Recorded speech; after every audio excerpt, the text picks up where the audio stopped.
Like I said, how welcoming is Bollywood towards young talent? Well, now is the best time. I think it's better than it's ever been. I think there was a lot of nepotism in the industry.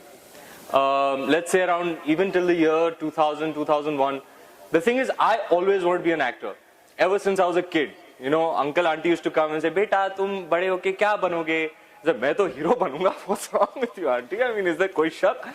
I was very, very fascinated by Hindi films. There's nothing that excited me more, that fascinated me more than mainstream Hindi films. So I used to always think, मैं तो बड़ा होके actor बनूंगा.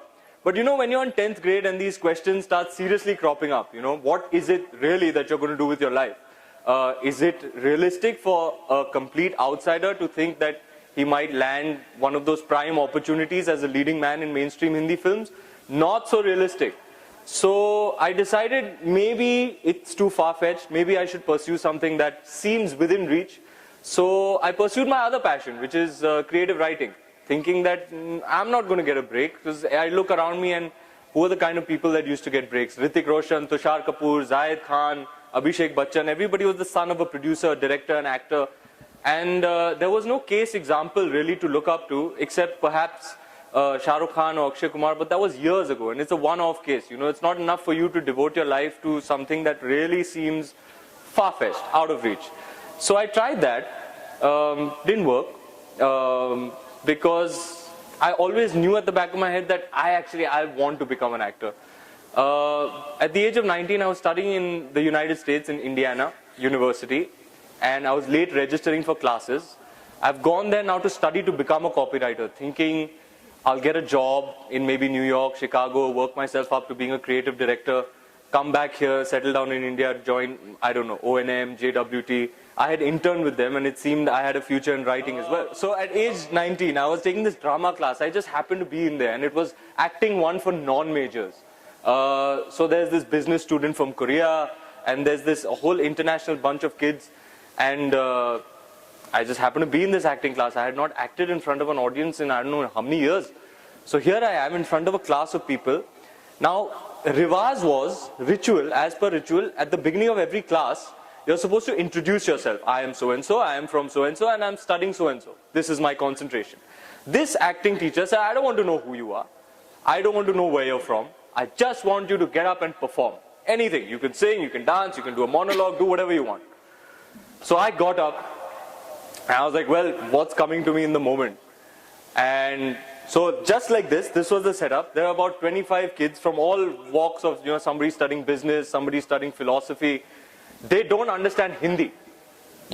So I started. तुम्हारे उसूल, तुम्हारे आदर्श, किस काम के हैं तुम्हारे उसूल?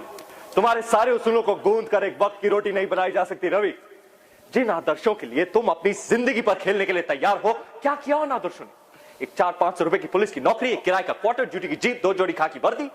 देखो, ये वही मैं हूं और ये वही तुम। हम दोनों एक साथ इसी फुटपाथ से उठे थे, लेकिन आज तुम कहां रह गए और मैं कहां गया? आज मेरे पास बिल्डिंग है, बैंक बैलेंस है, बंगला है, गाड़ी है। And then one Korean kid said, मेरे पास मां है।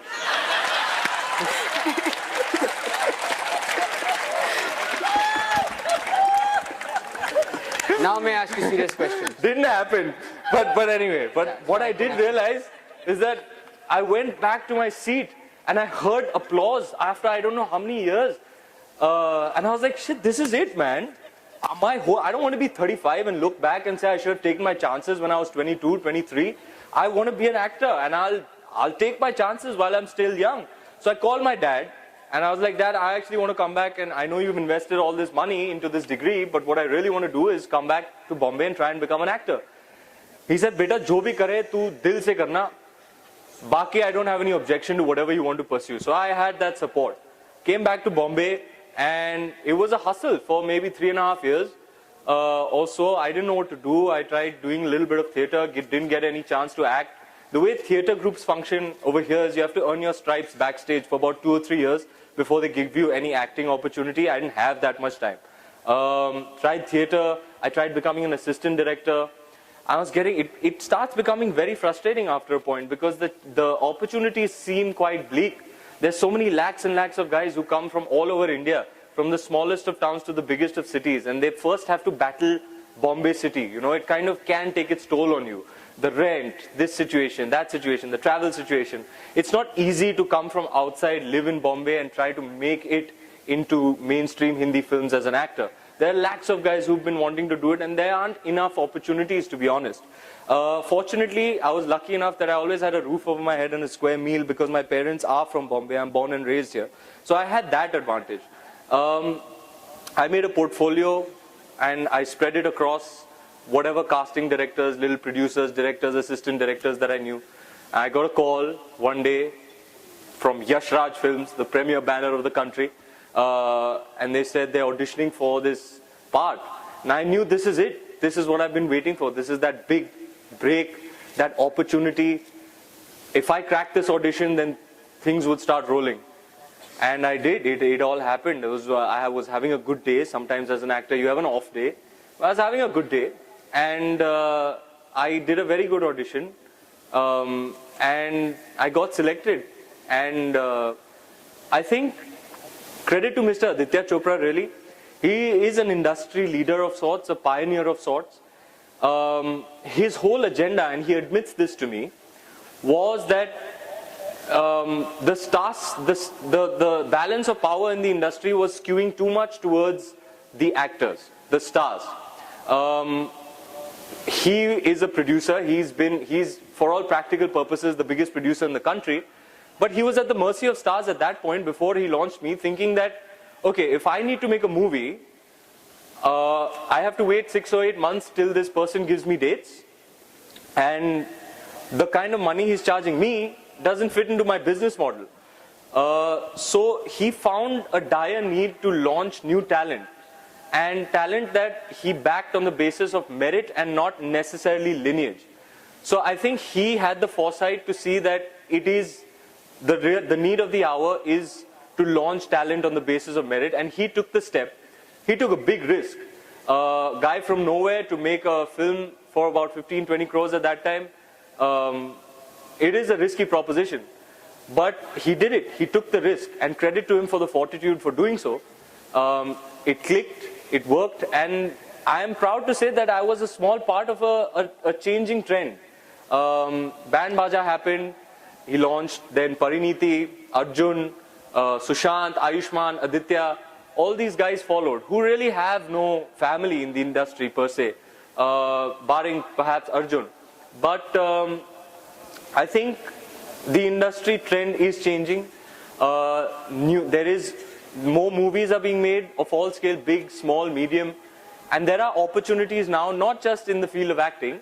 More movies are being made, and you can be anything. You can be an editor, cinematographer. So the avenues are opening up. I think the fact that more movies are being made, and now after having seen a case example, more and more producers have the confidence to back new talent on the basis of merit as opposed to perhaps lineage. So it is really opening up, and it honestly is the best time to be in the industry, and I say cheers to that. Cheers. Okay. So, as per our quick chat that we were having before you made your grand entry, you are self-admittedly a method actor. How hard has it been for you to snap out of a character once you breathe life into it? I think I'm relatively new. I think it's a very relative thing, to each to his own. There are different types of actors. There are actors who find it very easy to detach themselves from their part. I'm not one of them. I find it very difficult to not let there be any spillover of the character in my own personal life. For instance, a very surface thing, like perhaps a language. I did a little bit of research on how Delhi guys speak, and I kind of used that for my character in Band Baja Barat. And believe me, for 5-6 months, even after the shooting of the film was complete, I couldn't stop talking like that in my real life. I talked to my family like a Delhi boy. So you tend to immerse yourself so much sometimes into a character that it consumes you. And I am not so adept at detaching myself yet. As you get a little bit more experienced with acting, with the craft, you learn how to snap out of it. but I don't manage to very easily, admittedly, till date. Lutera, perhaps, is another example. There's a scene towards the end of the film where I get shot dead. And I had never been shot dead.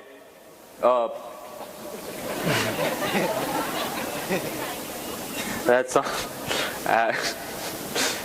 I had never been shot dead. Sounded anyway. So I had never been shot dead, right? So I'm thinking, okay, let me try and live this. Shit, I'm really on a roll, huh? I had never been shot dead. Let me try and live this. So, okay, so I played the scene out, and that night I went to sleep at like 9 o'clock. Till 2 in the morning, every half an hour I'd wake up with because of a different nightmare. That something or the other happened and I got shot dead and I'd wake up in a cold sweat. And then I'd go back to sleep, and half an hour later I'd wake up again in a cold sweat, having had another nightmare where again I get shot dead. So that was a rough night. I hope I get better at detaching myself from the perils of my craft. But yeah, that's why most actors are nut jobs. Bollywood has a lot of power in shaping public opinion. So I'll do the serious bit and she'll do the fun bit. Why, thank you. The balance between us. We're a conclave about, the theme is setting the agenda for India, 2014-2020. Films like Rang De Basanti and so on, Swades, have a lot of power to influence people. Do you think that films today are not doing their role in shaping public opinion towards sustainable development? Sorry, I'm boring. I do think, I am of the personal opinion that the primary function of films is to entertain. When you speak of agenda, I have a sole agenda. Don't we all know that? Yeah, you know that. Of course. It's party all night. So I'm very non-serious in life in general. I do think it's not the primary function of films to be used as a tool to bring about positive social change. It can be. I will admit to you that Swades had a huge influence on me. Yeah. I watched it, I think, in 2004. In 2004, I watched it in America and thought that whatever I do, whatever I end up doing, I will definitely at some point move back to India. It did have that effect on me. It's funny you mentioned Swades.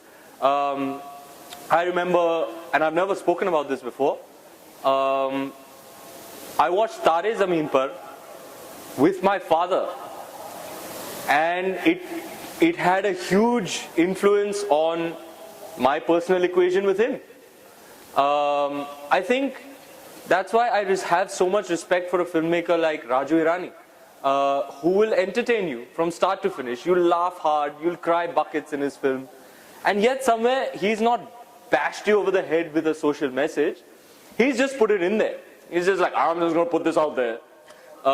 And there is a message somewhere or the other in his films. Three Idiots, significantly, all his films. So yes, it can be used, but I don't think it's its primary function. I think it does enough. I think films do enough if they, entertain you. That's also entertaining people at a mass level is also a form of service, But I don't think it should. And I don't think filmmakers should be put under that kind of pressure, by perhaps the intelligentsia, saying that okay, you must only make films that propagate the right things. I think films should. Especially in the Kalyug, lives.